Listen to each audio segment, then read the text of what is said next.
የተከበራችሁ የእግዚአብሔር ቤተሰቦች የከበረ ሰላምታዬ በያላችሁበት ሁሉ ጌታ በኢየሱስ ክርስቶስ ስም ይድረሳችሁ የምለው እኔ ወንድማችሁ ፓስተር አስፋው ዴሳ ነኝ። ጥቂት ለማይባሉ ጊዜያት ከሥራ ብዛት የተነሳ ከማህበራዊ ሚዲያ የራኩ ቢሆንም ልቤ ከሁላችሁ ጋር እንደሆነ ሳልገልጽ አላልፍምና ተባረኩልኝ እላለሁ።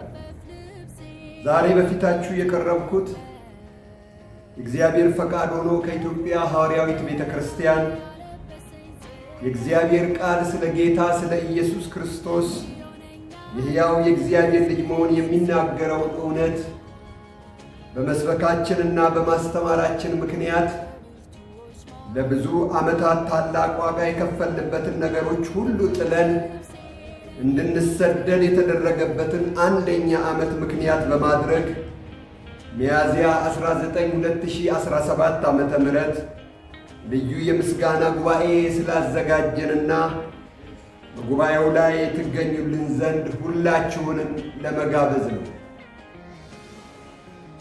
በዕለቱ በጊዜው በደረሰብን ግፍና ስደት ምክንያት ስታጽናኑን፣ ስትጸልዩልን፣ ስታበረታቱን ለነበራችሁ ወገኖች እንዲሁም የእግዚአብሔር ቃል እውነት ወዳጆች ሁሉ ምስጋናችንን የምናቀርብ ሲሆን ይህ መልእክት የሚደርሳችሁ ሁሉ የጉባኤያችንና የበረከቱ ተካፋዮች እንድትሆኑ ጥሬን በጌታ በኢየሱስ ስም አስተላልፋለሁ።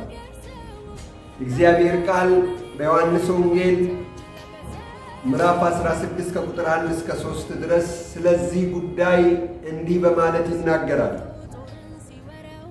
እንዳትሰናከሉ ይህንን ተናግሬያችኋለሁ። ከምኵራቦቻቸው ያወጧችኋል፣ ከዚህም በላይ ደግሞ የሚገድሏችሁ ሁሉ እግዚአብሔርን እንደሚያገለግል የሚመስልበት ጊዜ ይመጣል። ይህንንም የሚያደርጉባችሁ አብንና እኔን ስላላወቁ ነው። ነገር ግን ጊዜው ሲደርስ እኔ እንደነገርኳችሁ ታስቡ ዘንድ ይህን ተናግሬያችኋለሁ በማለት ጌታ ኢየሱስ ተናግሯል።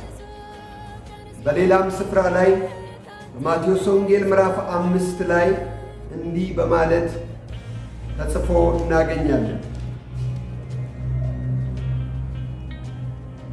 ማቴዎስ ወንጌል ምዕራፍ 5 ከቁጥር 11 ጀምሮ ሲነቅፏችሁና ሲያሳድዷችሁ በእኔም ምክንያት ክፉውን ሁሉ በውሸት ሲናገሩባችሁ ብፁዓን ናችሁ። ዋጋችሁ በሰማያት ታላቅ ነውና ደስ ይበላችሁ፣ ሐሴትን አድርጉ።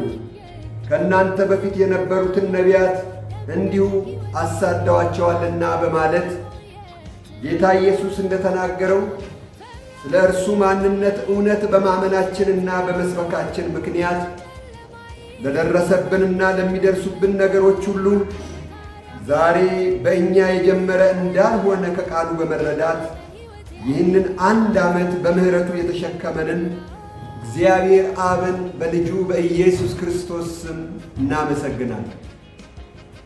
በዚህ በ20ኛው መቶ ክፍለ ዘመን የጌታ ኢየሱስ ክርስቶስ የእግዚአብሔር ልጅ መሆን በወንጌሉ ላይ ተጽፎ ሳለ በተጨማሪም ሐዋርያው ጳውሎስ በፊልጵስዩስ ምዕራፍ 1 ላይ እንደተናገረው በተለያዩ አጋጣሚዎችም ይህ እውነት እየተሰበከ ሳለ ይህንን የወንጌል እውነት በመቃወም እንዲህ ያለ ከባድ ተግባር ለፈጸመችው ለኢትዮጵያ ሐዋርያዊት ቤተ ክርስቲያን መሪዎች እግዚአብሔር አምላክ አእምሮአቸውን በመክፈት ራሳቸውንና እየመሩ ያሉትን ሕዝብ ከጥፋት ያድኑ ዘንድ ታላቅ ምሕረት ያደርግላቸው ዘንድ ዘወትር እንደምጸልይላቸው በዚህ አጋጣሚ ሳልገልጽ አላልፍም።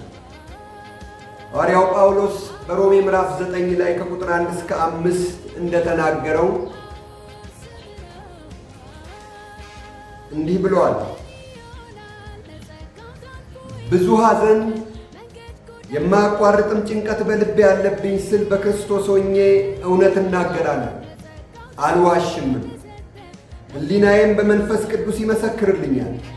በሥጋ ዘመዶቼ ስለሆኑ ስለ ወንድሞቼ ከክርስቶስ ተለይቼ እኔ ራሴ ተረገምኩ እንደሆን እጸልይ ነበርና እነርሱ እስራኤላውያን ናቸውና ልጅነትና ክብር፣ ኪዳንም፣ የሕግም መሰጠት፣ የመቅደሱን ሥርዓት፣ የተስፋውን ቃላት ለእነርሱ ናቸውና ከእነርሱም ክርስቶስ በሥጋ መጣ። እርሱም ከሁሉ በላይ ሆኖ ለዘላለም የተባረከ አምላክ ነው ይላል ሐዋርያው ጳውሎስ። ስለ እስራኤላውያን ይህን ያህል ሸክም የተሰማው ማን እንደሆኑ እንዴት እንደሆኑ ያውቃቸው ስለነበር ነው። እኔም 31 ዓመት አብሬያቸው በተለያዩ አገልግሎቶች ያሳለፍኳቸውን ወንድሞቼን፣ እህቶች፣ እናቶች፣ አባቶችን፣ ወጣቶችን፣ ሕፃናትን ጭምር የማረሳ ሰው መሆኔን በዚህ አጋጣሚ ልገልጽ እወዳለሁ። ከዚህም ሸክም የተነሳ ነው እግዚአብሔር ለመሪዎቿ አእምሮአቸው ከፍቶላቸው የራሳቸውንም የሚመሩትንም ሕዝብ ያድኑ ዘንድ ጥሬን በዚህ አጋጣሚ በጌታ በኢየሱስ ስም ማስተላለፍ እወዳለሁ። ምክንያቱም ኢየሱስ እርሱ ክርስቶስ የሕያው የእግዚአብሔር ልጅ መሆኑ ካልታመነ መዳን የለምና። ዮሐንስ ወንጌል ምዕራፍ 20 ቁጥር 30 እና 31ን እንድታነቡ እለምናችኋለሁ። እጅግ የሚያሳዝነው ስለ ወንጌል እውነት መሰደድ የሚገባትን ቤተ ክርስቲያን ስለ ወንጌል እውነት የሚቆሙትንና የሚሰብኩትን በማሳደድ ላይ የተጠመደች ቤተ ክርስቲያን ማድረግ ታላቅ ፍርድ አለውና። በዚህ አጋጣሚ ሁላችሁም የቤተ ክርስቲያኒቷ ምዕመናን ቆም ብላችሁ የእግዚአብሔርን ቃል በእውነተኛ መንፈስ በተረጋጋ ልብ እንድታዩ አሁንም ጥሬን በጌታ በኢየሱስ ስም አስተላልፋለሁ። በማኅበራዊ ሚዲያ ይተላለፉ የነበሩትን ተከታታይ ትምህርቶችና መልእክቶች በቀጣይ ጊዜያት የተለያዩ ርዕሶችን መነሻ በማድረግ የማቀርብ መሆኑን በዚህ አጋጣሚ እገልጻለሁ።